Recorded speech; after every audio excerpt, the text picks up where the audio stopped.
તો VTV news પર ગુજરાતના રાજકારણના સૌથી મોટા સમાચાર ઓબીસી સમાજનું અલગ મંત્રાલય બનાવવાની માંગ ઉઠી છે। ઓબીસી સમાજના આગેવાન અને ભાજપના નેતા હરિ ચૌધરીએ પીએમ મોદીને પત્ર લખ્યો। 146 ઓબીસી જ્ઞાતિઓ સાથે બજેટમાં અન્યાય થયો હોવાનું કહીને મંત્રાલય બનાવવાની માંગ કરવામાં આવી। ઓબીસી સમાજમાં જ્ઞાતિ આધારિત વસ્તી ગણતરીની પણ માંગ કરવામાં આવી છે। વર્તમાન સમયમાં ઓબીસીને સામાજિક ન્યાય અને અધિકારીતા વિભાગ હસ્તક રખાય છે તે પ્રકારેની વાત કરવામાં આવી છે। પત્રમાં પણ તેનો ઉલ્લેખ કરાયો। સંવાદદાતા મેહુલ ફોન લાઈન પર જોડાયા છે। મેહુલ, ઓબીસી સમાજનું અલગ મંત્રાલય બનાવવાની માંગ ઉઠી છે અને તેને લઈને પ્રધાનમંત્રીને પત્ર લખાયો છે, શું વિગત?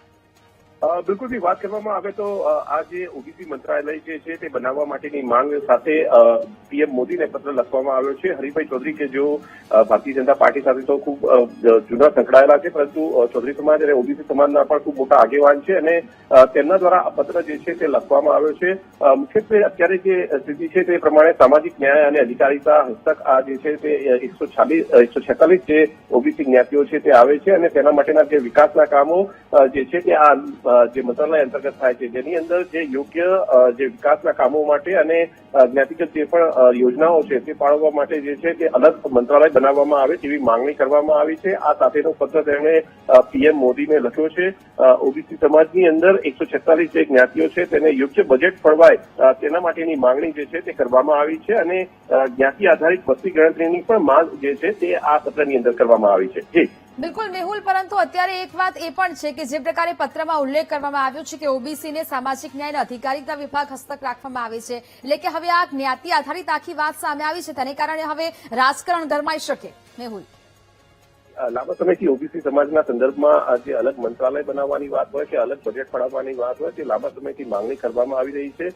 અત્યારની જે સ્થિતિ છે જે કેન્દ્ર અને રાજ્ય સરકારોની હસ્તક આવે છે ત્યારે આ સમાજો જે છે તે સામાજિક ન્યાય અને અધિકારીતા વિભાગ હસ્તક આવતા હોય છે, પરંતુ રાજકીય રીતે પણ જોઈએ તો આ મુદ્દો જે છે તે વારંવાર રાજકીય પક્ષો જે છે તે ઉઠાવતા રહ્યા છે। ત્યારે ફરી એકવાર જે ઓબીસી સમાજમાંથી જ આવતા જે આગેવાન છે તેને આ મુદ્દો જે છે તે ઉઠાવ્યો છે। ખાસ ઓબીસી સમાજ જે છે તેની અંદર જે 146 જ્ઞાતિઓ આવે છે તેના યોગ્ય વિકાસના કામો જે છે તે ફાળવી શકાય, તેના માટે બજેટ ફાળવી શકાય અને તેમના જે યોજનાકીય લાભો જે છે તે સીધા તેમને આપી શકાય, તેથી એક અલગ મંત્રાલય જે છે તે કેન્દ્રમાં બનાવવા માટેની માંગણી કરવામાં આવી છે અને આ માંગણી સાથેનો પત્ર જે છે તે પીએમ મોદીને લખવામાં આવ્યો છે।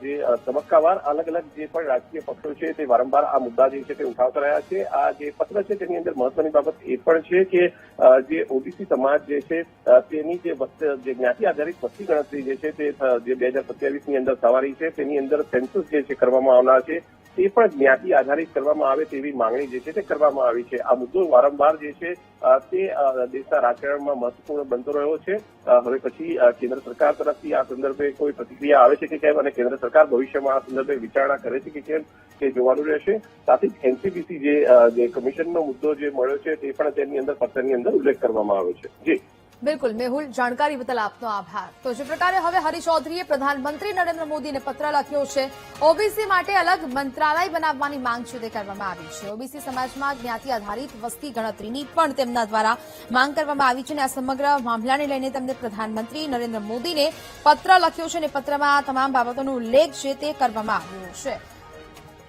ગુજરાતના રાજકારણના આ સૌથી મોટા સમાચાર કહી શકાય। ઓબીસી સમાજનું અલગ મંત્રાલય બનાવવાની જે માંગ ઉઠી છે તેને લઈને હવે ચર્ચાઓ શરૂ થઈ છે। ઓબીસી સમાજના આગેવાન અને ભાજપના નેતા હરિ ચૌધરીએ પ્રધાનમંત્રી નરેન્દ્ર